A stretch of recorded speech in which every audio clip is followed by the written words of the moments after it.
பிரியமானவர்களே, இன்றைக்கு வேதாகமத்தில் ஒரு பெண்ணை பற்றி நாம் தெரிந்து கொள்ளலாம். ராகாப் என்ற ஒரு ஸ்திரியை பற்றி நாம் தெரிந்து கொள்ளலாம். அவர்கள் கானானிய பெண்ணும் ஒரு விபச்சாரியும் அப்படின்னு சொல்லிட்டு வேதாகமம் குறிப்பிடுகிறது. ராகாப் சிறு வயதில் மிகவும் அழகாக இருந்திருக்கலாம். அந்த காலத்தில் அழகாக இருக்கும் பிள்ளைகளை என்ன பண்ணுவாங்கன்னா கொண்டு போய் அடிமையாக்கிடுவாங்க. ராஜாக்கள் கொண்டு போய் விபச்சாரத்திற்கு அவர்களை கொண்டு போய் விட்டுடுவாங்க. அப்போது அவள் வீடு ஏன் மதில் மேல் இருந்தது அப்படின்னு சொல்லிட்டு ஒரு கேள்வி நமக்குள்ளே இருக்கலாம். அவள் பாவத்திற்குள் இருக்கும் பொழுது நகரத்துக்குள்ளே அவள் வாழ்ந்து வந்தாள்.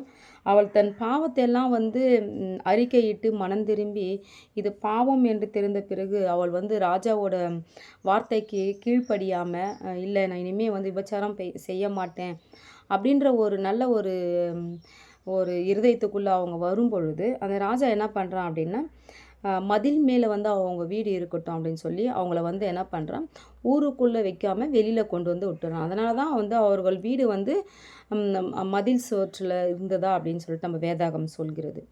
ராஜாவுக்கு கீழ்ப்படியாதவர்களெல்லாம் என்ன பண்ணுவான்னா இது போல் பண்ணிடுவான்.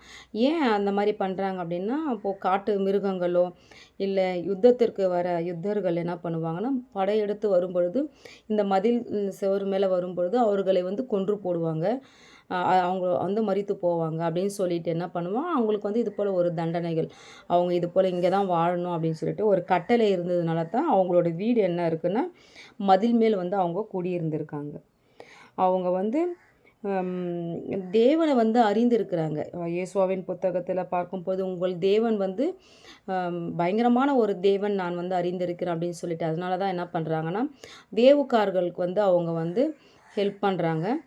மனம் திரும்பி அவங்க என்ன பண்ணுறாங்கன்னா ஒரு நல்ல ஒரு வாழ்க்கையை வாழ்றதுனால தான் தேவனோட கண்களில் அவங்களுக்கு கிருபை கிடைத்து அவங்க ஒரு இஸ்ரவேல் ஒரு குடும்பத்தில் யூத குடும்பத்தில் அவங்க வாழ்க்கப்பட்டு தன் வாழ்க்கையை அவங்க வாழுறாங்க. இன்னும் அநேக காரியங்களை நம்ம வேதத்திலிருந்து தெரிந்து கொள்ளலாம். ஆமென்.